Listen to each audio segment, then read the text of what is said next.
Hello students, my name is Manisha and welcome to my YouTube channel. Students, आज की इस video में हम टॉपिक कवर करने वाले हैं क्वालिटी कॉस्टिंग, जिसको हिंदी में हम बोलते हैं गुणवत्ता लागतांकन। तो मैनेजमेंट अकाउंटिंग में आपका ये टॉपिक है, लेकिन इसके ऊपर आपका कंप्लीट चैप्टर जो है बनता है। तो बेसिकली आज की इस वीडियो में हम क्वालिटी कॉस्टिंग का कंप्लीट चैप्टर कवर करने वाले हैं। तो वीडियो आपके लिए काफ़ी ज़्यादा यूजफुल होने वाली है और थोड़ी लेंथी भी होने वाली है, तो वीडियो का आप एंड तक जरूर देखिएगा बिना स्किप किए हुए। और स्टूडेंट्स, अगर आप अकाउंटिंग फॉर मैनेजरियल डिसीजंस या फिर मैनेजमेंट अकाउंटिंग के और भी चैप्टर्स की वीडियोस को देखना चाहते हो, तो उसके लिए आप सिंपली मेरे चैनल पर जाकर जो है वहाँ पे अकाउंटिंग फॉर मैनेजरियल डिसीजंस की आपको एक प्लेलिस्ट दिखाई देगी। उसमें आपको जो है मैनेजमेंट अकाउंटिंग और अकाउंटिंग फॉर मैनेजरियल डिसीजंस के सभी चैप्टर्स के ऊपर वीडियोस मिल जाएंगी। आप वहाँ से जो है उन वीडियोस को देख सकते हो और उन वीडियोस को आप ज़्यादा से ज़्यादा शेयर भी जरूर कीजिएगा, ताकि और जो स्टूडेंट्स हैं वो भी उन वीडियोस का बेनिफिट उठा पाएँ। तो चलिए स्टूडेंट्स, हमारी आज की इस वीडियो को स्टार्ट करते हैं। तो सबसे पहले है क्वालिटी कॉस्टिंग। तो सबसे पहले आपको पता होना चाहिए कि क्वालिटी क्या होती है। तो बेसिकली स्टूडेंट्स, जब आप मार्केट में जाते हो किसी भी प्रोडक्ट को परचेज करने के लिए, तो सबसे पहले आप वहाँ पे क्या देखते हो? आप उसकी क्वालिटी को देखते हो कि उसकी क्वालिटी कितनी है, उसका प्राइस कितना है और क्या प्राइस के अकॉर्डिंग उसकी क्वालिटी है या नहीं। क्योंकि अगर आपको क्वालिटी अच्छी मिलेगी तभी जो है आप उस प्रोडक्ट को खरीदना पसंद करोगे। लेकिन अगर आपको जो है क्वालिटी जो है ज़्यादा अच्छी नहीं मिल रही है और प्राइस भी आपको हाई मिल रहा है, तब जो है आप ऐसी सिचुएशन में उस प्रोडक्ट को परचेज नहीं करोगे।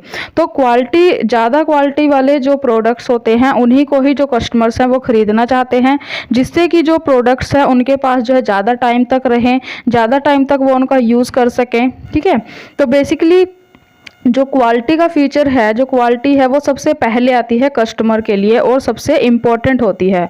तो अगर नॉर्मल लैंग्वेज में कहा जाए तो क्वालिटी को आप कस्टमर सेटिस्फैक्शन भी बोल सकते हो, जिससे कि जो कस्टमर है वो सेटिस्फाई हो प्रोडक्ट से जो उसने परचेज किया है। तो इसके अकॉर्डिंग जो है ये चेक किया जाता है कि जो प्रोडक्ट है वो क्वालिटी के स्टैंडर्ड्स को कितना पूरा कर रहा है और वो कितना अच्छा है, वो कस्टमर की नीड्स को किस हद तक जो है पूरा कर पा रहा है। तो ये जो है आपका क्वालिटी के अंदर ही आता है। और अगर आप कम शब्दों में यहाँ पे समझना चाहते हो क्वालिटी को, तो सबसे पहले आप कस्टमर सेटिस्फैक्शन के रूप में भी इसको ले सकते हो।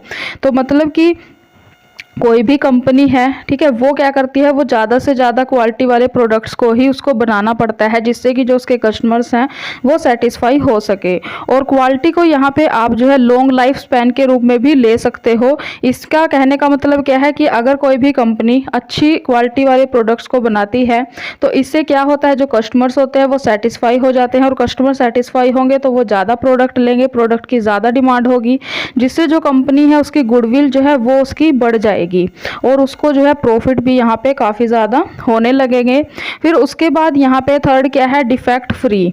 इसमें क्या है, डिफेक्ट फ्री की जो भी कंपनी है वो जो है अपने प्रोडक्ट्स को इतनी अच्छी तरह बनाए कि अगर उसमें उसको कोई कमी भी दिखाई देती है, कोई कमी भी अगर उसको दिखाई देती है तो उसको भी वो दूर करे उस प्रोडक्ट से, जिससे कि कस्टमर्स जो है उस प्रोडक्ट को जो है ज़्यादा से ज़्यादा खरीदें। उसके बाद फोर्थ क्या है इसमें, डिलाइट कस्टमर्स। कि जो कंपनी है वो कस्टमर्स को अपने सेटिस्फाई करने के लिए उसको क्या करना होता है, उसको जानना होता है कंपनी को कि जो उसके कस्टमर्स हैं वो चाहते क्या हैं, उनकी नीड्स क्या है। क्योंकि अगर कंपनी को ये पता होगा कि मार्केट में किस चीज़ की डिमांड है, कस्टमर जो है किस चीज़ को परचेज करना चाहते हैं, तभी जो है कंपनी उन प्रोडक्ट्स को बना पाएगी। और अगर वो कस्टमर्स की नीड्स के अकॉर्डिंग यहाँ पे अपने प्रोडक्ट्स को बनाएगी, तब जो है यहाँ पे जो कस्टमर्स हैं उसके वो सेटिस्फाई भी होंगे और वो उन प्रोडक्ट्स को जो है खरीदेंगे भी, जिससे कंपनी के बेनिफिट्स जो है वो बढ़ेंगे। उसके बाद यहाँ पे फिफ्थ जो है, इसमें भी आपको यही पॉइंट बताया गया है कि कस्टमर्स के नीड्स के अकॉर्डिंग जो है यहाँ पे प्रोडक्ट को बनाया जाना चाहिए। और ऐसा नहीं है कि कस्टमर को जिस चीज़ की नीड नहीं है वो उसमें फीचर्स दे के जो है उस प्रोडक्ट के प्राइस को हाई कर दें, ऐसा भी नहीं होना चाहिए। क्योंकि अगर ऐसा होगा तो इससे जो कस्टमर है वो सेटिस्फाई नहीं होगा और वो जो है उस प्रोडक्ट को परचेज नहीं करेगा। उसके बाद जो है यहाँ पे अब आपको क्वालिटी का, आई होप कि आपको क्वालिटी का पता चल गया कि क्वालिटी क्या होती है। नेक्स्ट जो है अब हम पढ़ेंगे इसमें कि क्वालिटी कॉस्टिंग क्या होती है। हिंदी में क्या बोलते हैं इसको, गुणवत्ता लागतांकन। तो आपके पास ये किसी भी नाम से आ सकता है, गुणवत्ता लागत विधि के नाम से भी आपके पास ये टॉपिक आ सकता है। तो आपको जो है ये दोनों ही नाम इसके ध्यान में रखने होंगे। उसके बाद तो क्वालिटी कॉस्टिंग यहाँ पे अब क्या होती है। तो इसके अकॉर्डिंग एक ऑर्गेनाइजेशन के द्वारा अपने प्रोडक्ट्स में लगातार उपभोक्ताओं की आवश्यकताओं के अनुसार परिवर्तन करने की लागत को क्या बोला जाता है, क्वालिटी कॉस्टिंग बोला जाता है। मतलब कि कहने का मतलब इसमें क्या है, सिंपली कि एक ऑर्गेनाइजेशन है, तो ऑर्गेनाइजेशन जब अपने प्रोडक्ट्स में जो है लगातार चेंजेस कर रही है, क्यों, कस्टमर्स की नीड के अकॉर्डिंग, तो उसमें जो कॉस्ट उसको आएगी उसी को बोला जाता है क्वालिटी कॉस्टिंग। मतलब कि कस्टमर की नीड्स के अकॉर्डिंग अगर कंपनी अपने प्रोडक्ट्स में बार बार कोई चेंजेस करती है, क्वालिटी को सुधारने के लिए कोई चेंजेस करती है, तो उन चेंजेस के लिए उसको कॉस्ट भी तो यहाँ पे देनी पड़ेगी ना। तो जो कॉस्ट आएगी उसी कॉस्ट को यहाँ पे बोला जाता है क्वालिटी कॉस्टिंग, क्योंकि क्वालिटी को सुधारने के लिए जो है यहाँ पे कॉस्ट जो है आती है। उसके बाद अब क्वालिटी कॉस्टिंग आपको पता चल गया कि क्वालिटी कॉस्टिंग क्या होती है। तो अब यहाँ पे आपको ये सोचना होगा कि जो क्वालिटी कॉस्टिंग है आखिरकार हमें उसकी ज़रूरत पड़ी ही क्यों हमने जो है उसका यूज़ करना शुरू किया। तो यहाँ पे सिंपल बात है कि जो ग्लोबलाइजेशन जब आया था कंट्री में, तो ग्लोबलाइजेशन के बाद क्या हुआ था कि जो फॉरेन की कंट्रीज़ थी उनके जो प्रोडक्ट्स थे वो यहाँ पे जो डोमेस्टिक हमारी मार्केट है, घरेलू बाजार है हमारा, वहाँ पे जो है यहाँ पे उन कंपनीज़ के प्रोडक्ट्स जो है आने लग गए। उनको परमिशन मिल गई फॉरेन कंपनीज़ को कि वो अपने प्रोडक्ट्स को यहाँ पे हमारी मार्केट में आके जो है बेचें। तो उन कंपनीज़ ने क्या किया, जो फॉरेन कंपनीज़ थी उन्होंने क्या किया कि हमारे ही बाज़ार में आके, हमारे ही मार्केट में आके अपने प्रोडक्ट्स को उन्होंने हमारे ही जो प्रोडक्ट्स थे उनसे कम कीमत पर जो है बेचना शुरू कर दिया। और कम कीमत पर तो वो बेचते ही थे, साथ ही साथ जो है वो क्वालिटी भी अच्छी प्रोवाइड करते थे। तो इसका जो सीधा सा असर है वो किसके ऊपर पड़ा, सीधा सा असर इसका पड़ा जो यहाँ के घरेलू उद्योग थे, जो डोमेस्टिक यहाँ पे इंडस्ट्रीज थी, उनके ऊपर जो है इसका सीधा सा असर पड़ा। तो इसके बाद यहाँ पे परिणाम क्या निकला कि जो आपके जो घरेलू जो उद्योग थे उनका जो है यहाँ पे लॉस होने लगा। क्योंकि यहाँ पे सेल्स जो है उनकी कम होने लगी, क्योंकि जो कस्टमर्स थे वो जो है यहाँ पे फॉरेन के जो प्रोडक्ट्स हैं उनको जो है यहाँ पे लेने लग गए, क्योंकि जो फॉरेन की कंपनीज थी वो यहाँ पे उनको कम प्राइस पे हाई क्वालिटी के प्रोडक्ट्स जो है दे रही थी, और जो कस्टमर्स थे वो भी जो है यहाँ पे उन्हीं प्रोडक्ट्स को ही जो है प्रायोरिटी देने लगे थे। उसके बाद क्या हुआ कि जो घरेलू उद्योग थे उन्होंने सोचा कि ऐसे तो जो है उनका बिजनेस जो है पूरी तरह से बर्बाद हो जाएगा।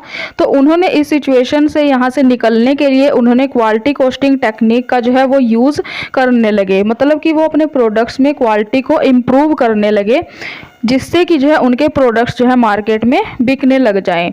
तो ये आपका हो गया क्वालिटी कॉस्टिंग का। आई होप कि आपको ये क्लियर हो गया होगा। अब उसके बाद थर्ड यहाँ पे टॉपिक है आपका क्लासिफिकेशन ऑफ क्वालिटी कॉस्ट। जो आपकी क्वालिटी कॉस्ट है उनका वर्गीकरण वो किस किस टाइप की यहाँ पे होती है। तो सबसे पहले यहाँ पे क्वालिटी जो कॉस्ट है वो होती है on the basis of cost conformance. Conformance का यहाँ पे मतलब क्या है, समरूपता। तो इसके अकॉर्डिंग आपको यहाँ पे दो कॉस्ट दी गई हैं। फर्स्ट क्या है, कॉस्ट ऑफ प्रिवेंशन, निवारण की लागत, और सेकंड क्या है, कॉस्ट ऑफ अप्रेजल, मूल्यांकन की लागत। नेक्स्ट आपको इसमें दी हुई है cost on the basis of non conformance, गैर समरूपता इसको आप बोल सकते हो। इसके अंदर भी आपको दो कॉस्ट दी गई हैं, कॉस्ट ऑफ इंटरनल फेलियर और cost of external failure. Next आपको यहाँ पे थर्ड जो कॉस्ट दी गई है वो है कॉस्ट ऑफ लॉस्ट अपॉर्चुनिटीज, खो गए अवसर की लागत। तो चलिए इनको एक एक करके हम अच्छे से डिस्कस करते हैं कि इनमें आपको क्या बोला गया है। तो सबसे पहले यहाँ पे on the basis of cost of conformance, इसके बेस पे यहाँ पे आपको जो ये कॉस्ट दी गई है कॉस्ट ऑफ प्रिवेंशन। तो प्रिवेंशन का यहाँ पे मतलब क्या होता है, निवारण की लागत। ठीक है, तो ये कौन सी कॉस्ट होती है, ये एक ऐसी कॉस्ट होती है जो फेलियर की रोकथाम के लिए की जाती है। मतलब कि कंपनी जो है कोई भी प्रोडक्ट अगर बना रही है तो उसमें अगर उसको कोई भी यहाँ पे फेलियर अगर उसके सामने आ जाता है तो उसको रोकने के लिए जो है वो क्या करती है, वो यहाँ पे जो है उसको जो कॉस्ट जो है यहाँ पे लगानी पड़ती है उसको, उसी कॉस्ट को बोला जाता है कॉस्ट ऑफ प्रिवेंशन। इसमें आप यहाँ पे एग्जाम्पल के रूप में ले सकते हो, ट्रेनिंग कॉस्ट होगी, क्वालिटी रिपोर्ट कॉस्ट होगी। मतलब कि प्रोडक्ट को बनाने में कोई भी अगर यहाँ पे फेलियर अगर सामने आता है, कोई भी प्रोडक्ट में कमी अगर नज़र आती है, तो उस कमी को दूर करने के लिए जो कंपनी काम करेगी, जो एक्टिविटी करेगी, तो उसके लिए उसको कॉस्ट तो यहाँ पे बियर करनी पड़ेगी। तो उसी कॉस्ट को ही यहाँ पे बोला जाता है कॉस्ट ऑफ प्रिवेंशन, निवारण की लागत। सेकंड इसमें क्या है, कॉस्ट ऑफ अप्रेजल, हिंदी में हम इसको क्या बोलते हैं, मूल्यांकन की लागत। तो अब ये क्या होती है, तो क्वालिटी स्टैंडर्ड्स की कॉस्ट को कैलकुलेट करने की कॉस्ट को क्या बोला जाता है, यहाँ पे कॉस्ट ऑफ अप्रेजल बोला जाता है। मतलब कि जो क्वालिटी स्टैंडर्ड्स होते हैं, जो क्वालिटी का स्टैंडर्ड जो है कंपनी ने फिक्स किया है, तो उनको फिक्स करने के लिए उनको जो कॉस्ट आई है, तो उस कॉस्ट को कैलकुलेट भी तो करना पड़ेगा ना, कि क्वालिटी स्टैंडर्ड्स को बनाने के लिए कितनी कॉस्ट आई है। तो उसको कैलकुलेट जब हम करेंगे, तो हम उसको जो है किसी न किसी मेथड के थ्रू ही करेंगे। तो उसकी जो कॉस्ट है उसी को क्या बोला जाता है, कॉस्ट ऑफ अप्रेजल बोला जाता है, मूल्यांकन की लागत उसको बोला जाता है। तो जो आपकी कॉस्ट ऑफ अप्रेजल है उसको डिटरमाइन करना एक ऑर्गेनाइजेशन के लिए बहुत ही ज़्यादा ज़रूरी होता है। क्यों? क्योंकि इसके बेस पर ही जो उसके काम है, जो उसके वास्तविक काम है, उनका जो है यहाँ पे कंपैरिजन उनकी की जा सकती है। तो ये आपका हो गया कॉस्ट ऑफ अप्रेजल। सेकंड इसमें क्या है, on the basis of non conformance, गैर समरूपता के बेस पे यहाँ पे आपके पास है फर्स्ट कॉस्ट क्या है, कॉस्ट ऑफ इंटरनल फेलियर। तो इसके अंदर क्या है कि क्वालिटी स्टैंडर्ड्स को सुधारने के लिए खर्च की गई कॉस्ट। ठीक है, इंटरनल फेलियर में आप सीधा सा यहाँ पे मतलब ये ले सकते हो कि जब किसी प्रोडक्ट की क्वालिटी जो है वो खराब हो जाए, या फिर आप इसको बोल सकते हो कि कस्टमर्स को यहाँ पे प्रोडक्ट भेजने से पहले, मतलब कि कस्टमर के पास प्रोडक्ट जाने से पहले अगर उसमें कोई कमी आती है, कोई फेलियर अगर उसमें सामने आता है, तो उसको ठीक करने के लिए जो कॉस्ट यहाँ पे करनी पड़ेगी, जो पैसा लगाना पड़ेगा, उसको यहाँ पे बोला जाता है कॉस्ट ऑफ इंटरनल फेलियर। क्योंकि वो ऑर्गेनाइजेशन का, वो कंपनी का इंटरनल फेलियर होगा, क्योंकि कस्टमर के पास तो प्रोडक्ट अभी पहुँचा ही नहीं। तो उससे पहले ही अगर उसमें यहाँ पे कोई प्रॉब्लम अगर आती है, कोई फेलियर अगर सामने आता है, तो उसको यहाँ पे बोला जाता है कॉस्ट ऑफ इंटरनल फेलियर। तो यहाँ पे एग्जांपल आपको दिए हुए हैं, फॉर एग्जांपल अवशेष की लागत और क्षति की लागत आप इसमें इंक्लूड कर सकते हो। सेकंड इसमें है यहाँ पे कॉस्ट ऑफ एक्सटर्नल फेलियर। तो अब ये क्या होता है, तो इसके अकॉर्डिंग जो कस्टमर्स को प्रोडक्ट और सर्विसेज की डिलीवरी के बाद उनमें सुधार करने के लिए की जाती है। सिंपल कहने का मतलब क्या है कि इंटरनल फेलियर में क्या कर रहे थे कि अगर कस्टमर के पास जाने से पहले अगर कोई दिक्कत आती है प्रोडक्ट में, तो उसको दूर करने के लिए जो कॉस्ट की जाती थी, जो लागत लगाई जाती थी, उसको बोला जाता था कॉस्ट ऑफ इंटरनल फेलियर। तो एक्सटर्नल फेलियर में क्या है कि जब कस्टमर के पास प्रोडक्ट चला गया है, कस्टमर को प्रोडक्ट भेज दिया है, बेच दिया है, और उसके बाद जो है उसमें कोई प्रॉब्लम अगर आती है, तो उसको ठीक करने के लिए जो कॉस्ट यहाँ पे की जाती है, तो उसको क्या बोला जाता है, कॉस्ट ऑफ एक्सटर्नल फेलियर। तो इसमें आप यहाँ पे ले सकते हो जो आफ्टर सेल सर्विसेज जो है यहाँ पे मिलती है ना, तो हाँ जी, यहाँ पे आप देख सकते हो एग्जाम्पल में आपको दिया भी हुआ है यहाँ पे cost of after sale services, जो कस्टमर को यहाँ पे या फिर वारंटी का अगर यहाँ पे कस्टमर को फीचर मिलता है, कोई सर्विस मिलती है, या फिर आफ्टर सेल सर्विसेज जो मिलती हैं, उनको आप इसमें इंक्लूड कर सकते हो। थर्ड क्या है यहाँ पे, कॉस्ट ऑफ लॉस्ट अपॉर्चुनिटीज, खो गए अवसर की लागत। तो कस्टमर्स को खो देने से रेवेन्यू में जो कमी आती है उसको क्या बोला जाता है, कॉस्ट ऑफ लॉस्ट अपॉर्चुनिटीज। कहने का मतलब सिंपल क्या है कि कोई भी कंपनी है, कोई भी ऑर्गेनाइजेशन है, जब वो अपने प्रोडक्ट्स को बनाती है, तो अगर उसने अपने प्रोडक्ट्स में यहाँ पे क्वालिटी में कोई कमी छोड़ दी, क्वालिटी कोई कम कर दी, या फिर प्रोडक्ट में कोई डिफेक्ट अगर निकल गया, तो ऐसी सिचुएशन में कस्टमर क्या करेंगे, वो उस प्रोडक्ट को नहीं परचेज करेंगे, वो किसी दूसरी कंपनी के प्रोडक्ट्स को जो है परचेज करने लग जाएंगे, क्योंकि उनको तो क्वालिटी से मतलब है, क्वालिटी उनको अच्छी मिलनी चाहिए। तो अगर आप उन्हें अच्छी क्वालिटी नहीं दोगे तो कोई और उन्हें देगा। तो ऐसी सिचुएशन में कस्टमर, जो आपके कस्टमर होंगे, वो किसी दूसरी कंपनी के पास जो है अपने प्रोडक्ट्स को खरीदने के लिए चले जाएंगे। तो इससे क्या होगा, आपके जो कस्टमर्स हैं अगर वो दूसरी कंपनी के पास जाएंगे, तो इससे जो आपकी सेल्स है वो आपकी सेल्स कम हो जाएगी, और अगर आपकी सेल्स जो है कम होगी, तो उसके बाद जो है आपके रेवेन्यू तो ऑटोमेटिक ही कम हो जाएंगे, आपके प्रॉफिट कम हो जाएंगे, और आपकी गुडविल भी जो है वो कम हो जाएगी। तो इन सब को ठीक करने के लिए जब आप जो है यहाँ पे अपनी क्वालिटी को इम्प्रूव करोगे, ठीक है, क्योंकि एक बार अगर कस्टमर चला गया और आपको पता चल गया कि वो किस रीज़न की वजह से गया है, कि वो क्वालिटी की वजह से गया, उसको क्वालिटी नहीं मिल रही है, तो आप क्वालिटी को इम्प्रूव करना चाहोगे। तो जब आप क्वालिटी को इम्प्रूव करना चाहोगे और उसके लिए आप जो एक्टिविटीज़ करोगे उनको ही बोला जाता है यहाँ पे कॉस्ट ऑफ लॉस्ट अपॉर्चुनिटीज़, ठीक है। उसके बाद यहाँ पे अब आता है गुणवत्ता मंडल। इसको हम क्या बोलते हैं, आप इसको यहाँ पे क्वालिटी बोर्ड भी बोल सकते हो, ठीक है। तो कहने को ये एक छोटा सा टॉपिक है आपका, लेकिन एग्जाम में ये आपके पास आ सकता है, इसलिए जो है मैं इसको यहाँ पे कवर कर रही हूँ। तो यहाँ पे गुणवत्ता मंडल अब क्या होता है, ये जो है एक ऐसे लोगों का एक छोटा सा ग्रुप होता है। ये क्या होता है, एक छोटा ग्रुप होता है। किनका छोटा ग्रुप होता है, ऐसे लोगों का जो वर्क प्लेस पर, कार्यस्थल पर गुणवत्ता सुधार के लिए काम करते हैं। मतलब कि क्या होता है, गुणवत्ता मंडल ऐसे लोगों का एक छोटा समूह होता है, एक स्मॉल ग्रुप होता है, जिसके अंदर वो सब जो है यहाँ पे पर्सन्स होते हैं जो क्वालिटी में इंप्रूवमेंट के लिए काम करते हैं। उसके बाद यहाँ पे आपको फीचर्स जो है दी गई हैं इसकी। तो फर्स्ट फीचर क्या है, जो मैंने अभी आपको बताया था कि ये जो है एक लोगों का छोटा समूह होता है, एक स्मॉल ग्रुप होता है। और जो ये ग्रुप होता है ये क्या करते हैं, आपस में ये जो है नियमित अंतराल में मिलते रहते हैं, ठीक है। थोड़े थोड़े टाइम बाद जो है यहाँ पे ये आपस में मिलते हैं और क्या करते हैं, मिलने के बाद ये जो भी प्रॉब्लम्स होती हैं क्वालिटी से रिलेटेड, सबसे पहले तो उनको आइडेंटिफाई करते हैं। आइडेंटिफाई करने के बाद जो है उनका ये सॉल्यूशन भी यहाँ पे ढूंढते हैं कि क्या सॉल्यूशन जो है इनका निकल सकता है, कैसे हम क्वालिटी को इम्प्रूव कर सकते हैं। और उसके बाद फोर्थ इसमें क्या है कि ये जो है एक ऐच्छिक संघ होता है, ये एक व्यक्तियों का। फिफ्थ इसमें पॉइंट क्या है कि ये जो है व्यक्तियों के कार्य निष्पादन में जो है यहाँ पे सहायता करता है, ठीक है। कार्य निष्पादन में ये हेल्प करता है। तो ये इसके फीचर्स हो गए। उसके बाद अभी हमने गुणवत्ता मंडल का पढ़ा, अब क्या है गुणवत्ता मंडल का संगठन क्या होता है।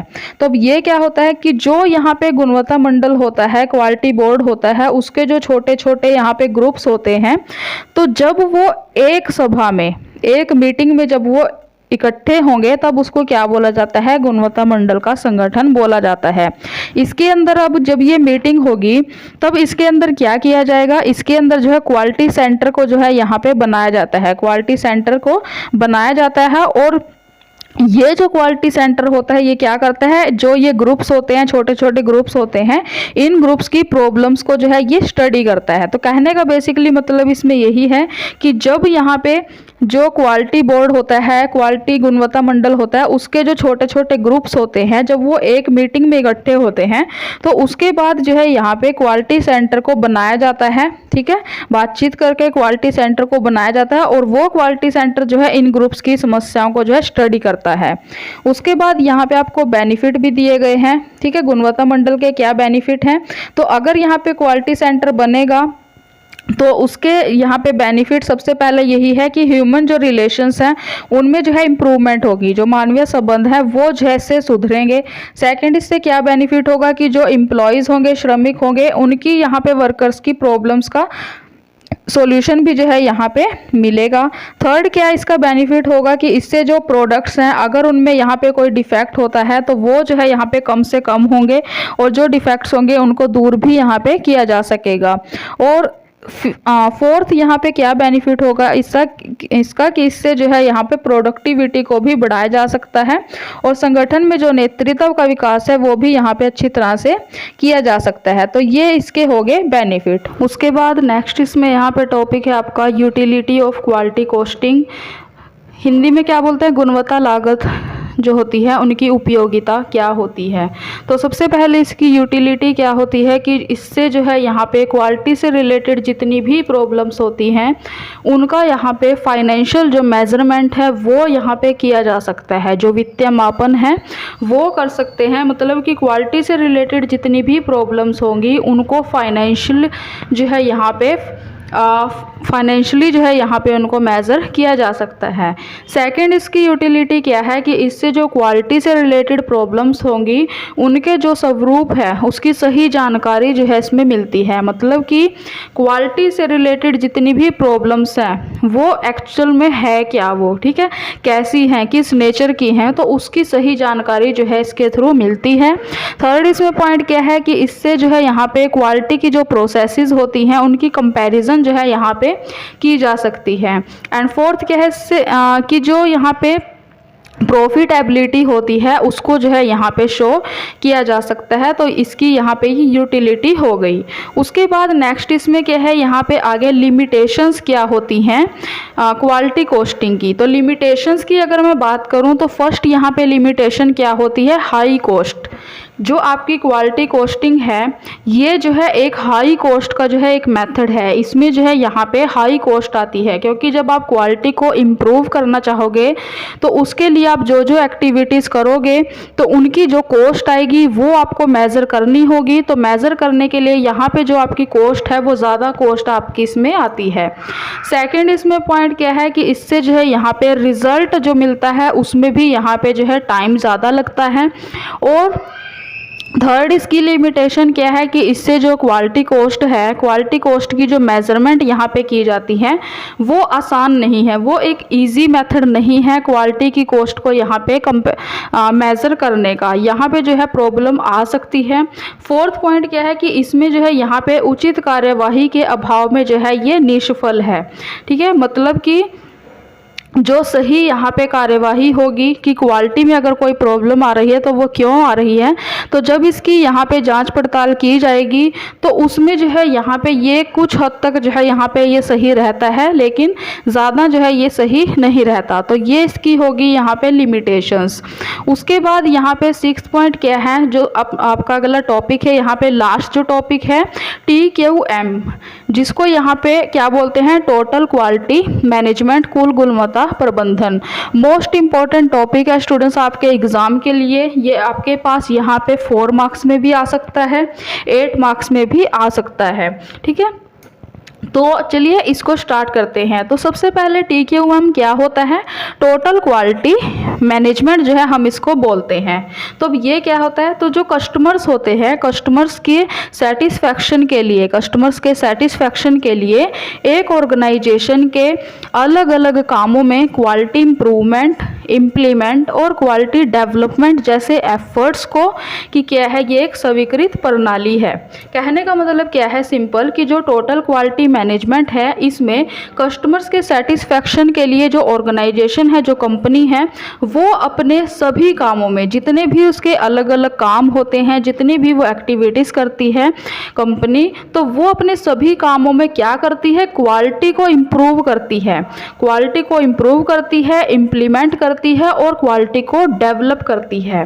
तो जब कंपनी ऐसा करती है तो उसी को ही, इन्हीं एफर्ट्स को ही क्या बोला जाता है, TQM बोला जाता है, टोटल क्वालिटी मैनेजमेंट बोला जाता है। मतलब कि टोटल क्वालिटी को यहाँ पे मैनेज करने के लिए जो कंपनी है, जो ऑर्गेनाइजेशन है, वो जो है यहाँ पे इम्प्रूवमेंट करती है क्वालिटी में।